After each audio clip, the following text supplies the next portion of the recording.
Hi everyone, welcome back to another episode of Rapid Subconscious Reprogramming. Today we're going to talk about want to change. You need to do this first. So thank you very much if you're watching. If you're watching live, hashtag live. If you're watching replay, hashtag replay. Would love to know if you're there, if you're watching, supporting. That will be amazing, guys. So let me just change the cameras. Here we go. So why do I want to talk about this topic? And I've talked about this many times, is because we need to train the mind to be able to start making changes. And it just doesn't mean I want to change this and I go to just change it, because I imagine that a lot of people out there are struggling to change different aspects of their life. It could be traits in them, like maybe they want to stop smoking, they want to stop consuming so much sugar, they want to stop drinking alcohol, they want to reduce stress, they want to reduce anxiety, depression, whatever it is that you're looking to change in your life. If you don't do this first, I'm going to talk in a second, it's going to make it nearly impossible to change. So if you're struggling with any aspect of your life, as I mentioned, any of those things or any others, please type a yes in the chat. If there is something in your life that you would like to change, type a yes in the chat, first thing that I'm asking for, okay? The next thing, hey Chris, how are you? Want to be successful? There you go. Yes, there you go.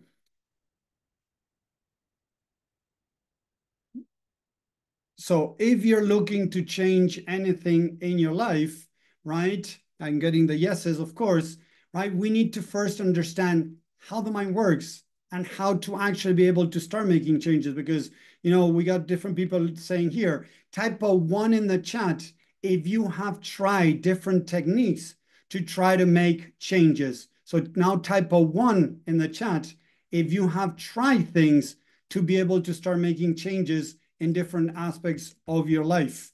Please share that with us over here. And I know the answer, of course, is going to be many times one, right? A lot of people have tried different techniques to try to make changes, but many of those techniques have not really helped. So type a two now in the chat if you have tried things in the past and they have not worked, but things that you tried, not that you just learned something, you never tried it, things that you tried and it didn't work to make changes. Type a two if that has happened in the past. And I'm pretty sure what the answer is. So thank you, Chris, there again.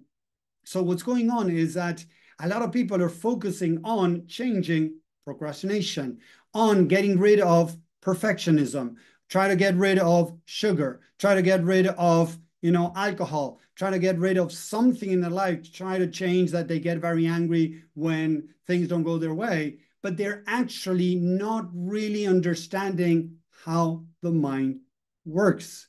So as I always say, if you want to fix your car, you need to understand how a motor works, because it's very difficult to fix your car if you don't know how the car works. That basic is the mind too. I wouldn't take my car to I don't know, veterinarian or a doctor to fix it if they are not really good at fixing cars, right? The mind is the same. There's a lot of people out there talking about the mind, but unfortunately, many have no idea how the mind works. What happens many times is what people see as a problem, like procrastination, perfectionism, people pleasing, not setting boundaries, not being able to say no, drinking, or whatever it is. That is the solution to a deeper problem. People are focusing on the problem, trying to change the problem, but they don't realize that that is the byproduct, the solution to a deeper problem. That is not the actual problem. Listen to that again, people. That is not the actual problem. That's why it makes it so difficult to make changes. If I really want to change, I need to understand why that behavior, that trait was created in the first place. Why is it that I fall into people pleasing? Where did that start? Maybe it started as a kid. And we need to understand that the subconscious mind that runs 90% of our life, 90% of our behaviors and everything, right? That 90% is run by the subconscious mind. And the subconscious mind is made up, a lot is made up of our past memories. That's how it works. So if I'm people pleasing, by telling myself to stop that, it's not going to happen. Why? Because maybe I started people pleasing as a kid to feel love and accepted. So I'm telling my mind to stop receiving love and acceptance by stopping people pleasing. Yes, listen to that again, please. When I tell my mind to stop perfectionism, to stop maybe eating sugar, and I've worked with many people with this, I'm going to share that in a second. When I tell myself to stop perfectionism, people pleasing, not setting boundaries, what I'm telling myself indirectly, but I'm not realizing the coding that I'm putting into my mind, is I'm telling myself, Tommy, stop feeling love and acceptance. And the mind is going to say, no freaking way, Tommy. I want to feel loved and accepted, so I'm not going to let go of this thing that I'm doing. So if I want to change, I need to understand these things. And we're going to go deeper into understanding even more. One time, no, more than once, I worked with people that were addicted to sugar, not just the addiction of the, physical addiction that it can create. Don't get me wrong, because of what happens physiologically in the body. I'm not going to go down that road, right? That could be more a physical addiction, right? Another one was a psychological addiction. Why? Because I have found people that when they were kids, a grandmother or a grandfather, mom would give them, or dad would give them treats of sugar when they were kids. So they started associating sugar equals love. Sugar equals acceptance. Sugar equals making me feel worthy, loved, good enough. Seriously. As that had been a connection in the mind, although the person had tried so many different things to stop eating sugar, they had never made the connection that when they were kids, that was their way of receiving love from this, grandparents maybe, or maybe father or mother. So no way they're going to stop the eating sugar if there's not a replacement. If we don't work on loving and accepting ourselves, the subconscious mind is not going to let go eating sugar because I'm going to run out of love. For the mind, love is something that is finite, that is, it's not infinite for the mind, right? So it needs to do things to receive that quota. It could be perfectionism. When I'm perfect, when I do things right, I get love and acceptance. I get praised. I get, a pat in the back. When I don't set boundaries, people give me attention. People want to be around me. When I please people, people want to be around me. When, I eat sugar, I feel love and acceptance. So if I don't go into the subconscious mind to understand what are the connections that I have made around different things, as I mentioned, alcohol, sugar, drugs of any kind, sex, porn, whatever it is, the association I have made in my mind, it's going to make it very difficult to change. Because if I'm attacking the behavior without understanding where that is coming from, it's going to make it nearly impossible, as I said. So imagine again, many of you have tried changing behaviors and have not succeeded. Because if you don't understand what's going on at a subconscious level, not at a conscious level, a lot of people tell me, oh, but Tommy, I know that I'm loved. So you're procrastinating. Nope. If you're procrastinating, there's parts of you don't feel loved. If you are falling into perfectionism, there's part of you that don't feel loved. If you're falling into people pleasing, there's part of you that don't feel loved. If you're using sugar, maybe not all cases, it could be because you're not feeling loved and acceptance. It could be to numb the pain or to feel that connection with some other people. Once I was working with a guy that he fell into alcoholism because mom and dad were also in, drinking, they had drinking problems. So there was an association as a kid, and listen to this, that if he drank alcohol, he might be accepted by mom and dad. So he was trying very hard to be able to break that addiction, but he was not being able to. Why? Because first of all, he didn't feel love and acceptance. And second of all, because he wanted to, although mom and dad were not around, he was still trying subconsciously this trait, this behavior that he had created many years ago to feel love and acceptance, drink, to try to be part of the, community in a way, like with mom and dad, of the tribe with mom and dad.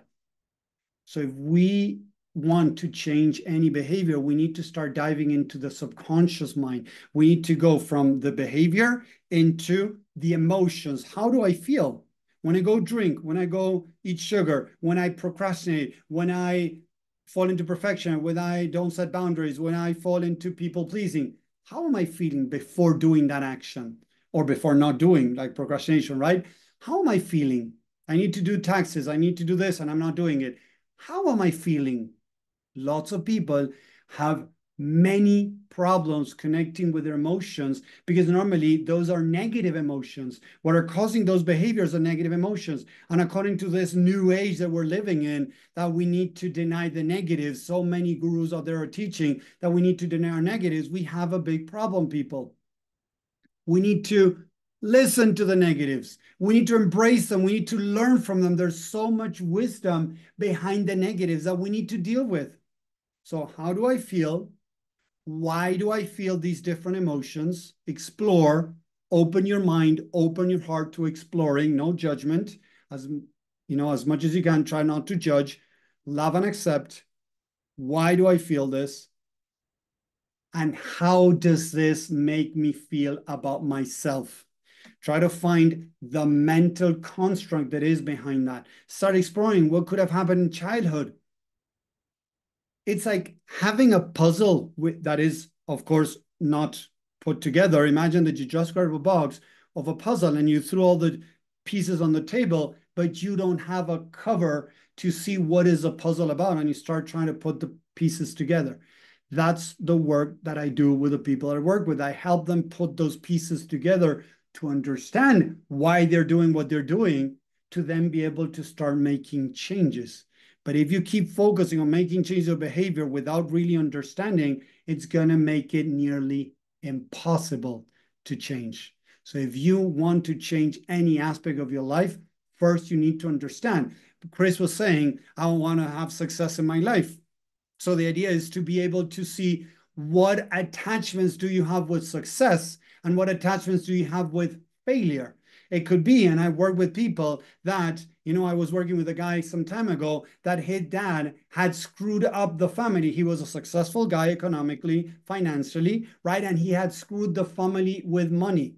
So he didn't want to be like dad. So he didn't want to be successful. He didn't know that, people. He was trying to convince himself that he deserved to have money, deserved to have a successful business, to have a successful life. But deep down, he didn't want to, because he had made a mental picture that dad was successful and that represented really bad traits for his dad. So he didn't want to be like his dad. So he self-sabotaged, he procrastinated because he didn't want to be like his dad. I have worked with other people that felt that they were failures. So they could never take actions towards a successful life because deep down, they were not even aware of it. They thought that they were complete failures and they didn't deserve anything in life. So we need to start diving into the mind. This is what we need to do first. Dive into the subconscious mind, understand what are the different mental constructs that we did, the different limiting, negative, false beliefs that we created, the attachments we have in there, the programming, the narratives, different words for the same things, to be able to then start deconstructing. But if we keep trying to make a change, forcing ourselves to make changes without understanding how the mind works, is going to make it nearly impossible. Let me know. Type a 10 in the chat if this is making sense. Please type a 10 in the chat if this is making sense. Understanding is what can free your mind. That is so important to understand. If we want to make changes, we need to understand. So thank you very much if you're watching. I hope this made sense. I hope this gave you some value, some insight to start being able to explore the mind. How do I feel? Why do I feel this? And how does this make me feel about myself? Find those narratives, those programs that I have in the mind. So identifying that is the first step. Then, as I've done in other videos, I start teaching how to reprogram. But first is start to finding those programs in the mind to be able to start making changes.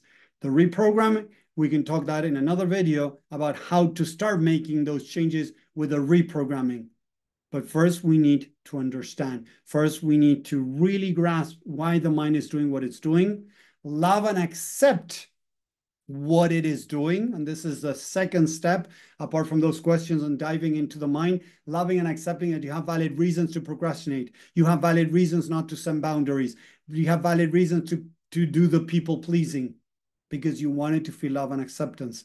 When you judge yourself for those behaviors, you're in a way not loving yourself. So when you don't love yourself, the mind is going to go back to old patterns to try to feel love and accepted. So it's going to need to do more people pleasing.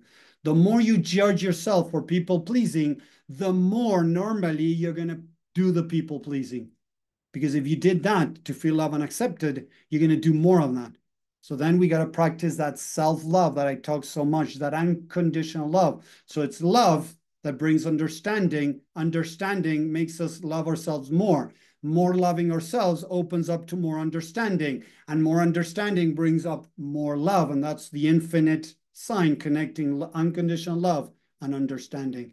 That's how we're able to start making change. When we're able to start loving ourselves, I'm already telling you how to reprogram in a way, right? Is loving yourself will eventually dissolve any type of behavior. So again, thank you very much if you're watching. Comment here below if you like this, if it makes sense.